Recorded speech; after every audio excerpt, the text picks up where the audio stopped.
Hey guys, what are you doing today? So in today's video, we're talking about the Chiefs versus the Crusaders in round 8 of Super Rugby Aotearoa. So yeah, this will be a very interesting game, obviously, with the Crusaders winning last week against the Hurricanes within extra time, so pretty impressive win for them. Then also the Chiefs winning in extra time against the Highlanders last week. So, both sides obviously coming back from extra time wins.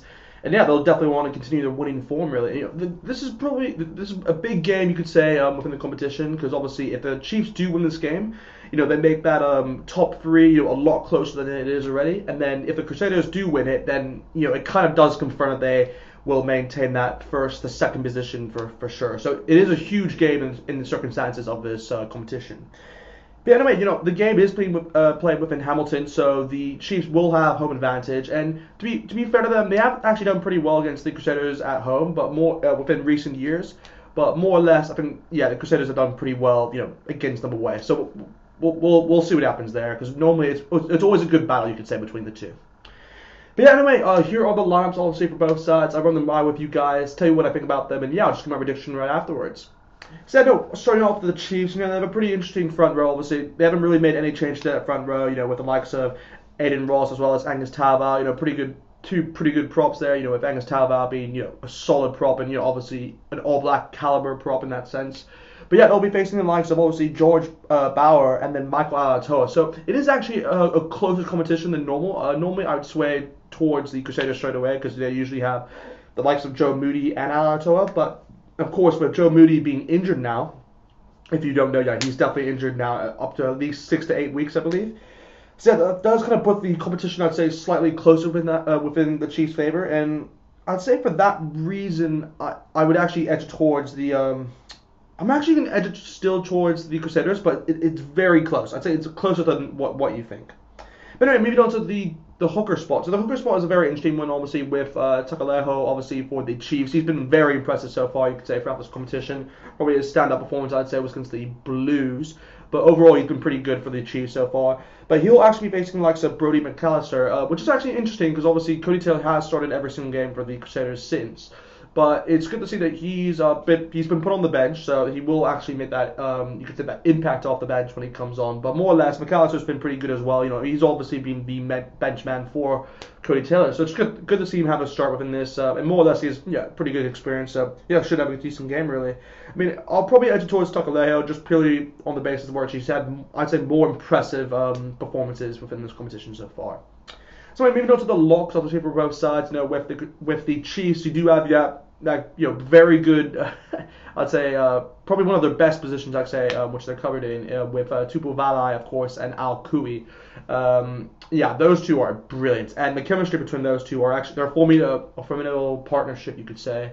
And those two are going to be it's going to be a good game because in my opinion they have probably you could say up there with the second best duo for locks, in my opinion. But more or less, they're both young as well, so they have a lot of time to grow. But they will be facing the likes of Mitchell Dunshea, who is actually replacing Samuel Whitelock, who is having a rest, and he kind of needs that. He has been playing in all the games Crusaders have played so far, so it's kind of needed. But his partner in crime will obviously be Quinton Strange, which is kind of interesting to see because obviously what they've done there is actually they shifted Scott Barrett to the 6th position, but I'll get onto that later. But Quinton Strange and Dunshea, they're two solid locks really. But more or less, I'm actually going to give it to the Chiefs within that locking pairings because I feel like they have more chemistry together. I feel they'll be able to get more, you could say, line-out stills within this game. But then moving on to the loose forwards. So the loose forwards is a very interesting one, and I've only noticed this actually very recently, which I'm kind of glad about.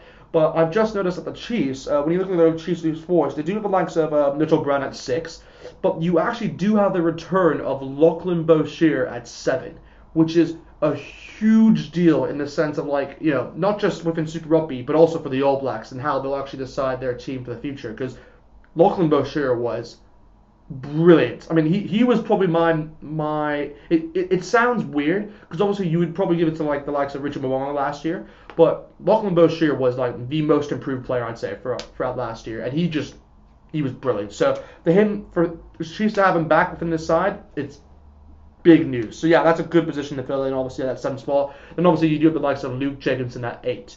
So that's a very good loose forward trio there. But they will be facing the likes of Scott Barrett at 6, who obviously is the captain of the team, of course. Tom Sanders at 7, so an interesting switch there.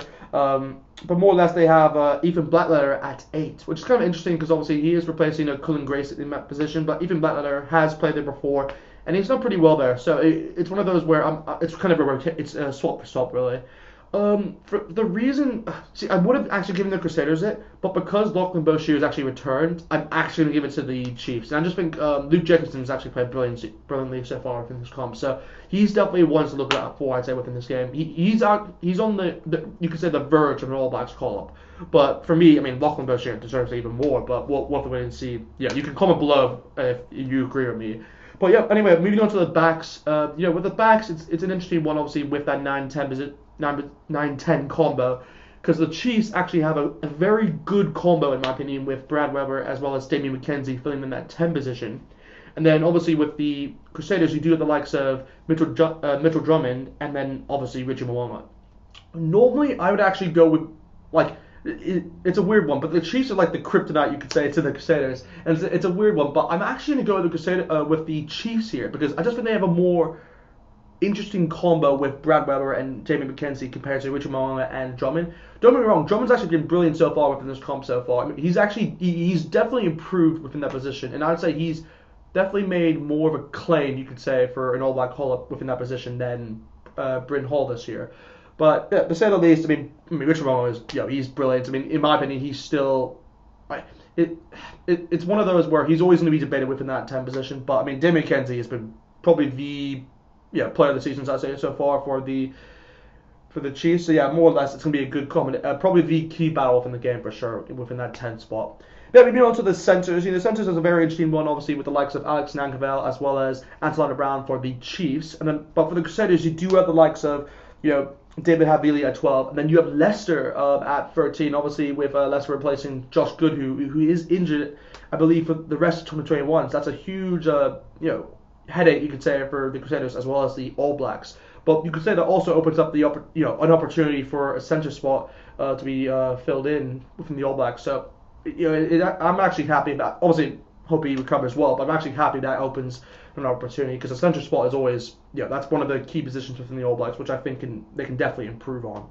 But more or less, if I had to say who win that battle, I'm gonna give it to the Crusaders. I just think David Havili's really transitioned well within that 12 spot. I mean, obviously he did kick that winning conversion last week. Leicester has been pretty good so far, I'd say, throughout the season. Normally he's played within the wing, but obviously he's been shifted into that centre, and he's played there before, so he should do pretty well. But Antonio Brown, definitely watch out, because he's a big-time player.